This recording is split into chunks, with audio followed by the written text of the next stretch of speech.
नमस्कार, मैं दीपक शर्मा और मेरे YouTube मंच पर आपका स्वागत है। दोस्तों, पुरानी कहावत है, ओल्ड इज़ गोल्ड। जैसे पुरानी शराब का रंग और नशा गहरा होता है, जैसे पुराना चावल ज़्यादा जायकेदार होता है, वैसे ही पुराना नेता जब कोई बड़ी चाल चलता है तो बाजी ही पलट देता है। नीतीश कुमार ने आज जैसे मोदी जी की सजी सजाई बिसात पलट दी।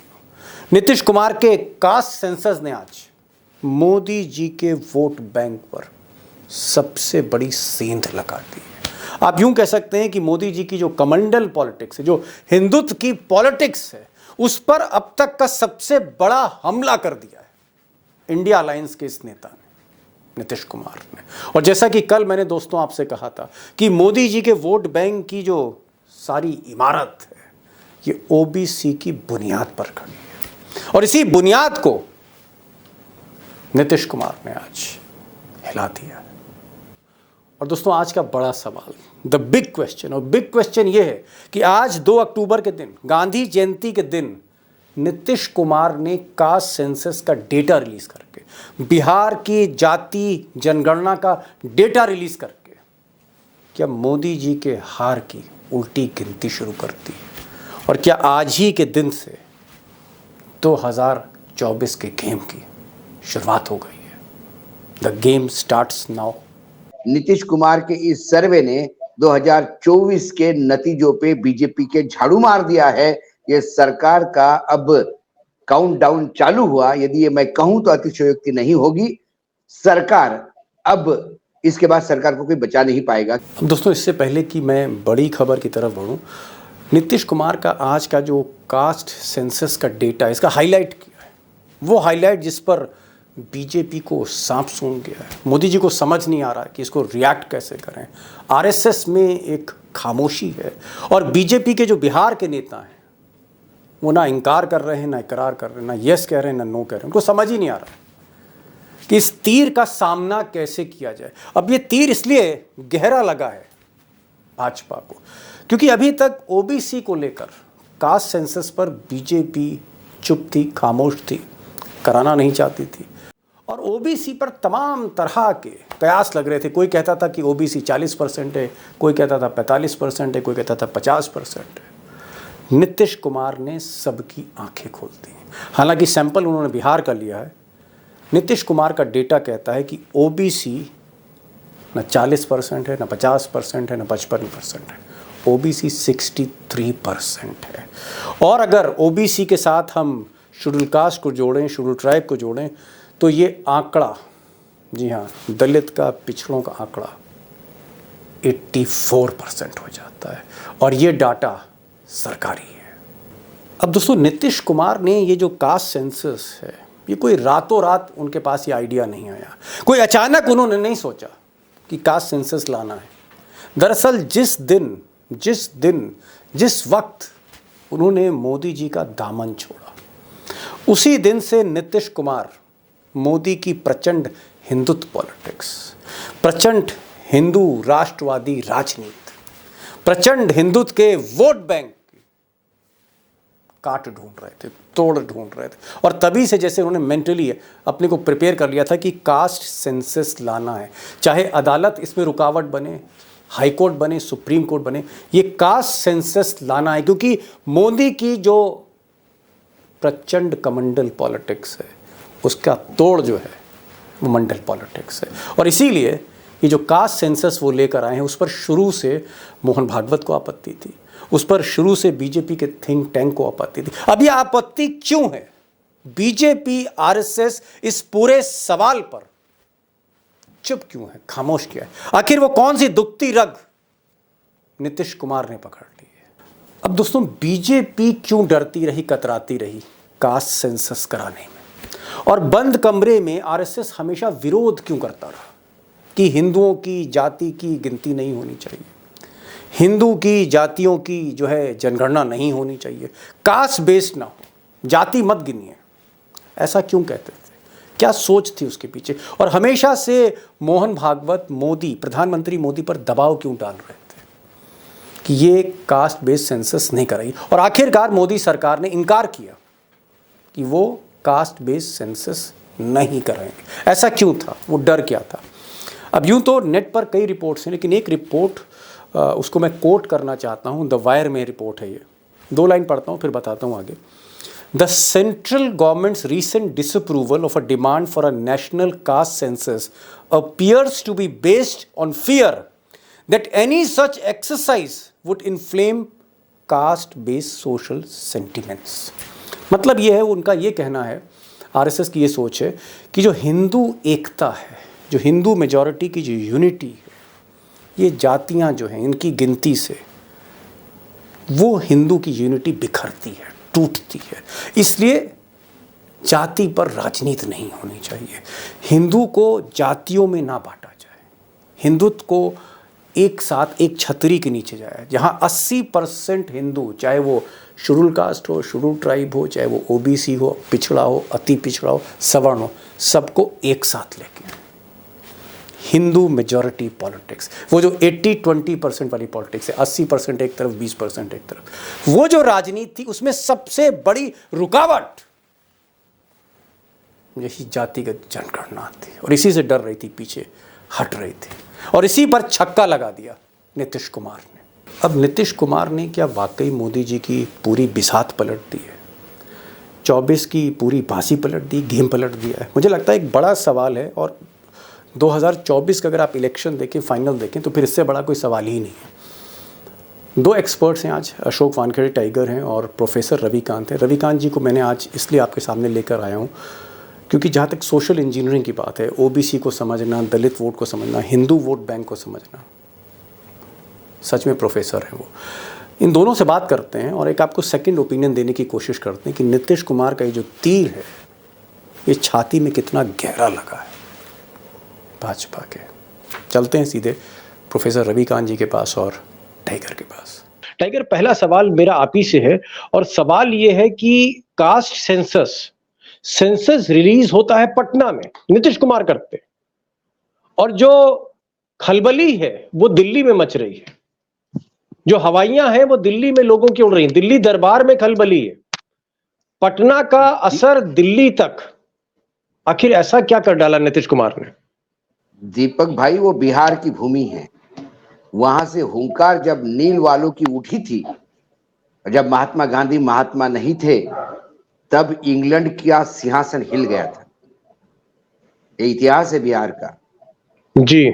बिहार क्रांतिकारियों की भूमि रही है। बिहार में जब मंडल के बाद मुझे लगता है एक नया आज जो सेंसस हुआ है और जो बिहार ने आज एक्सपेरिमेंट किया है, ये मंडल के बाद एक बेसिक गेम चेंजर साबित होगा देश के राजनीति के लिए, समाज के समाजकरण के लिए। क्या आपको लग रहा है कि आज की तारीख से 2 अक्टूबर, आज की तारीख गांधी जयंती की इस तारीख से क्या 2024 का जो खेल है बिगड़ना शुरू हो गया है? आज महात्मा गांधी के जयंती पे सरकार ने स्वच्छता दिवस मनाया, कई नेता झाड़ू लेके झाड़ू मारते हुए नजर आए। नीतीश कुमार के इस सर्वे ने 2024 के नतीजों पे बीजेपी के झाड़ू मार दिया है। ये सरकार का अब काउंटडाउन चालू हुआ, यदि ये मैं कहूं तो अतिशयोक्ति नहीं होगी। सरकार अब, इसके बाद सरकार को कोई बचा नहीं पाएगा, क्योंकि सरकार जो चला रहे हैं भारतीय जनता पार्टी, उस पार्टी का एक माइंडसेट है, वो सवर्णों के माइंडसेट से बाहर नहीं निकल पाती।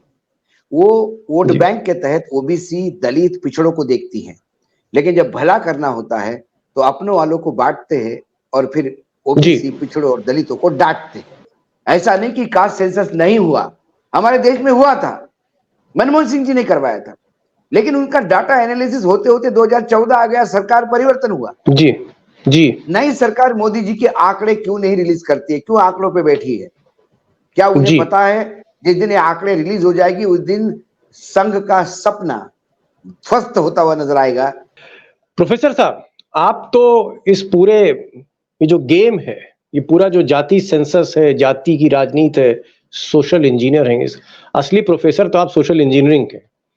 ये जो दांव खेला है नीतीश कुमार ने, आपको लगता है कि आज रात नरेंद्र दामोदर दास मोदी और अमित अनिल भाई शाह, इनको नींद आएगी आज?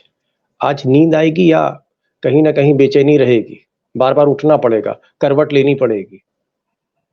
देखिए दीपक जी, पहले तो नींद ही नहीं आएगी, और नींद आएगी तो दुस्वप्न आएगा, बुरे सपने दुस्वप्न। आएंगे।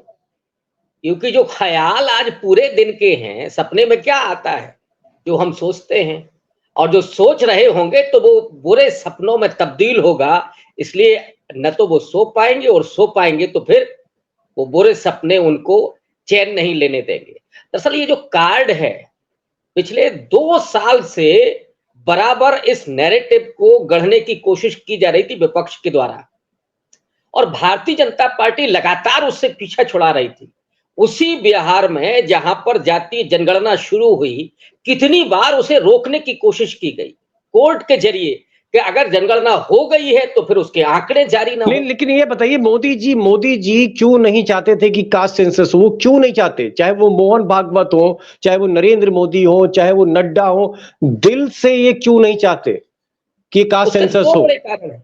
2 कारण हैं। पहला कारण तो ये है कि पॉलिटिक्स में जो सबसे बड़ा काम करता है नैरेटिव, तो वो नैरेटिव नहीं बदलना चाहते थे। वो केवल सनातन धर्म, हिंदू, हिंदुत्व, इसी पर गाय गोबर, इसी पर रखना चाहते थे देश को, कि लोगों को केवल इसमें फंसा करके रखो। इसीलिए मोदी जी कभी जो कहते थे कि नाले के गैस से चाय बनती है, कभी बोलेंगे कि साहब इंटरनेट महाभारत के दौर में था, कभी बोलेंगे कि गणेश जी शल्य चिकित्सा का उदाहरण है। ये क्या था? ये दरअसल उसी नैरेटिव में रखना, बराबर हिंदुत्व के प्रतीकों का इस्तेमाल करना।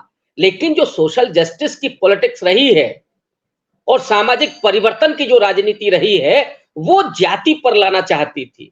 जाति जनगणना के सवाल ने, जाति जनगणना के आंकड़ों ने नैरेटिव को पूरे तरीके से बदल नहीं, दिया लेकिन है। आप और एक चीज आप ये बताइए प्रोफेसर साहब कि अगर हम वोटों की तुलना करें, वोट बैंक के हिसाब से देखें, तो ये नीतीश कुमार की कितनी बड़ी चोट है मोदी के बुनियाद पे, मोदी के वोट बैंक पे?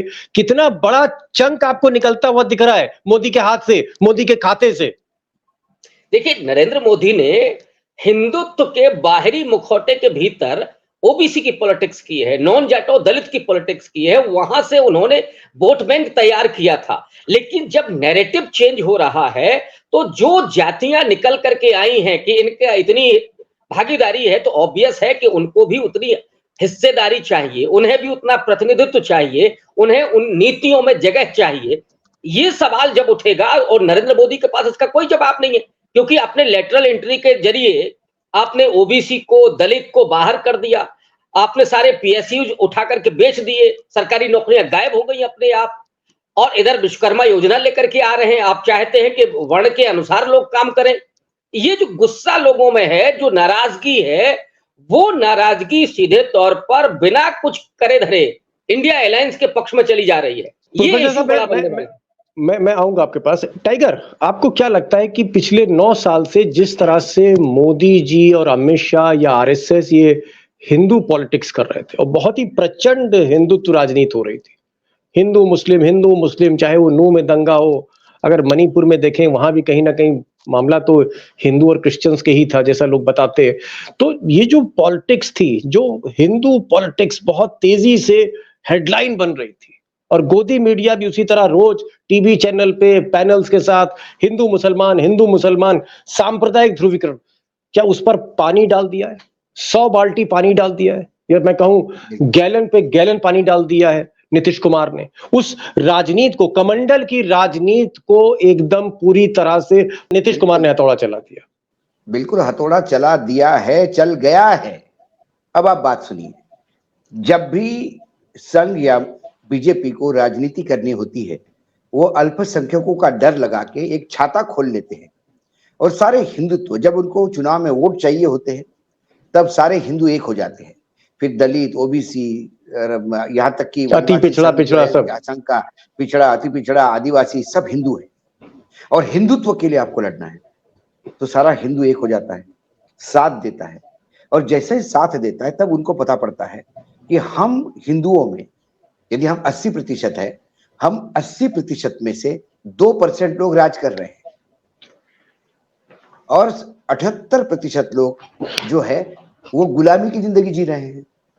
जब उनके सत्ता का सवाल आता है तो उन्हें ज्ञान दिया जाता है, दूर रखा जाता है। तो फिर जितनी जितनी हमारी जितनी हिस्सेदारी है, उतनी हमारी भागीदारी है, उतनी हमारी हिस्सेदारी होनी चाहिए सत्ता में। राहुल गांधी ने क्या गलत सवाल पूछा कि 90 सेक्रेटरी में से 3 सेक्रेटरी ओबीसी। अब प्रधानमंत्री कहते हैं कि मैं स्वयं ओबीसी हूं, लेकिन ओबीसी है तो आपने इतने दिन ओबीसी के लिए किया क्या? चलो वही बता दीजिए।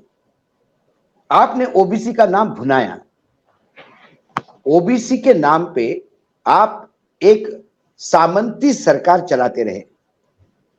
आप जन्म से ओबीसी है और कर्म से सामंती है।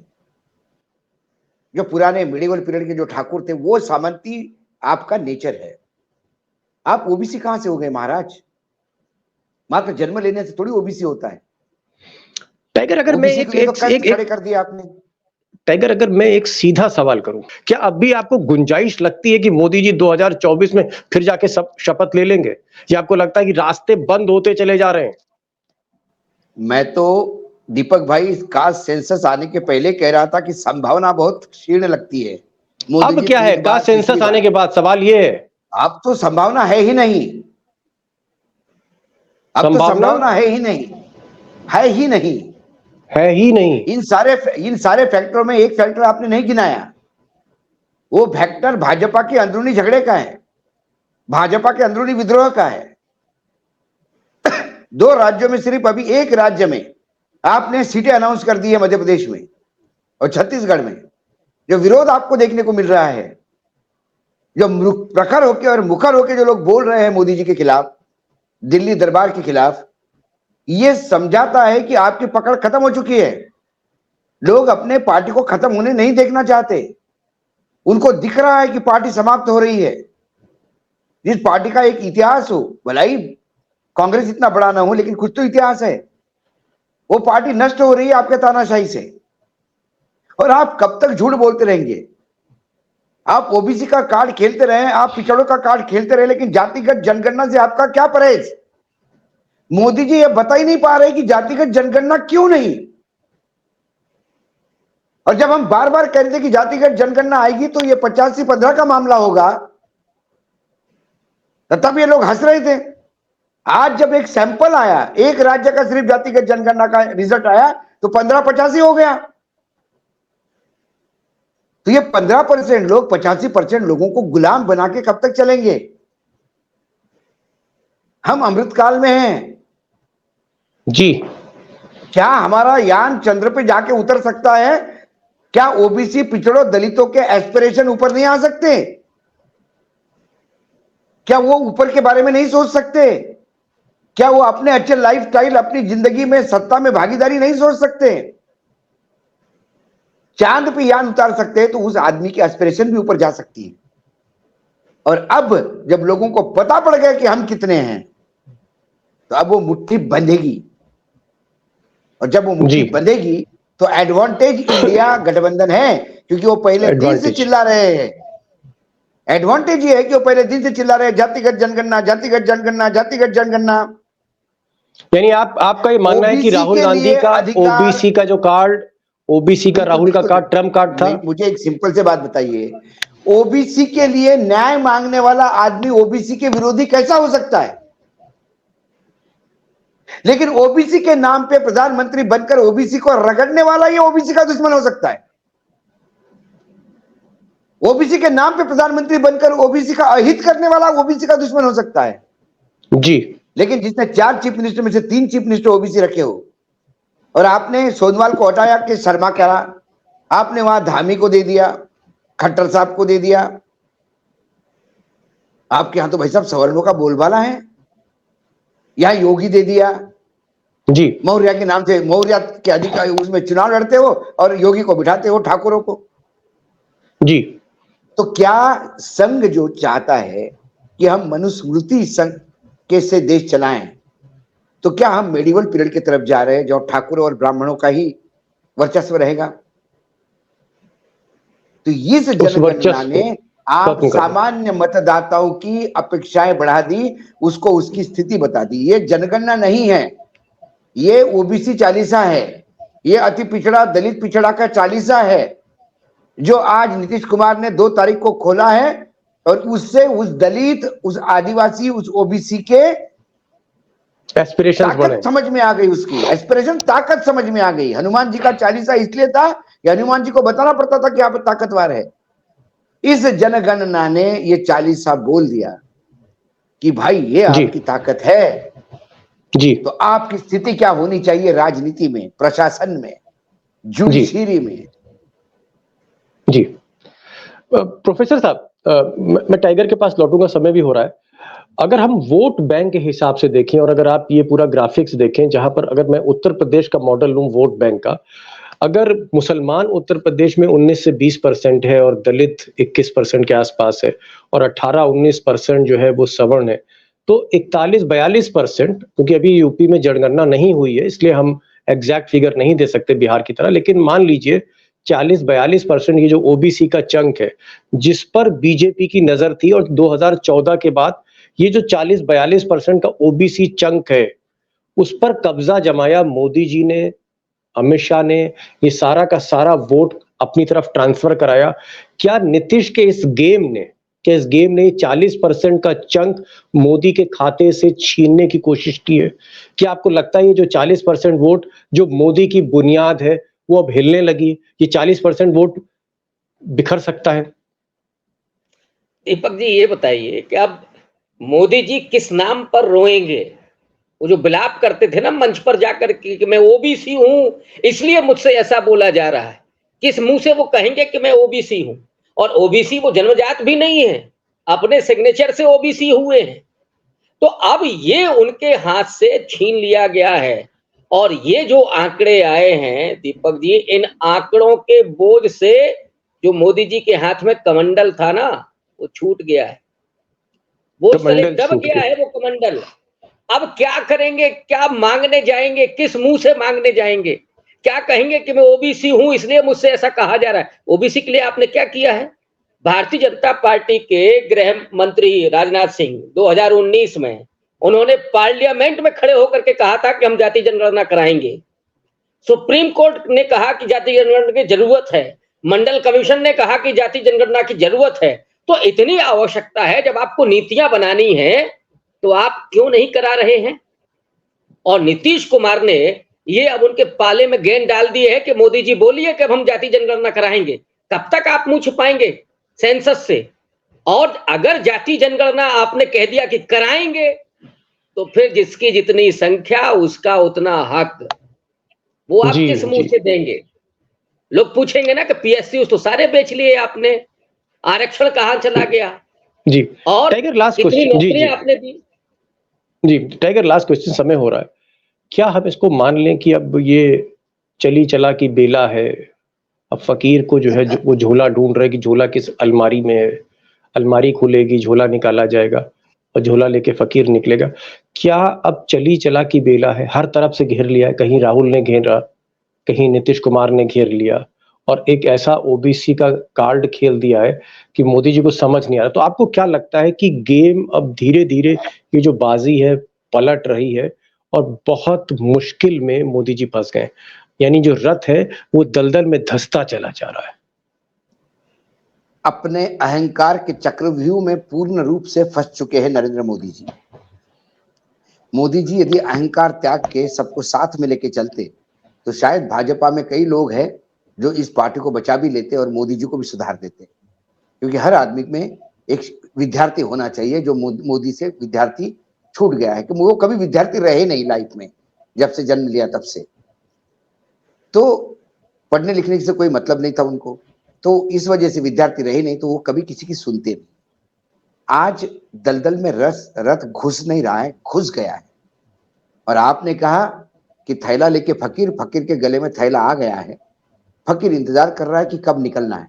सवाल दुख इस बात का है, फकीर थैला लेके तो निकल जा रहा है लेकिन हम सबके हाथ में कटोरा थमा के जा रहा है। प्रॉब्लम वो है, कटोरा थमा के जा रहा है। मतलब मोदी जी अगर एग्जिट करते हैं तो इतनी बड़ी दिक्कत नहीं, दिक्कत यह है कि जो हाल पिछले 9.5 साल में देश का हुआ, टाइगर उस तरफ ध्यान दे रहे हैं।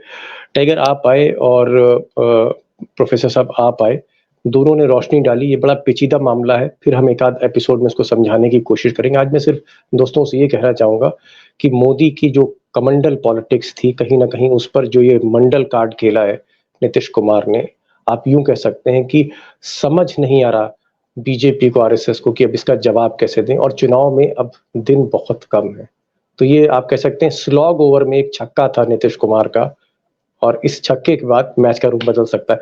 टाइगर आप आए, प्रोफेसर साहब आप आए, समय निकाला आपने हमारे दोस्तों के लिए, बहुत बहुत शुक्रिया। Thank you so much sir.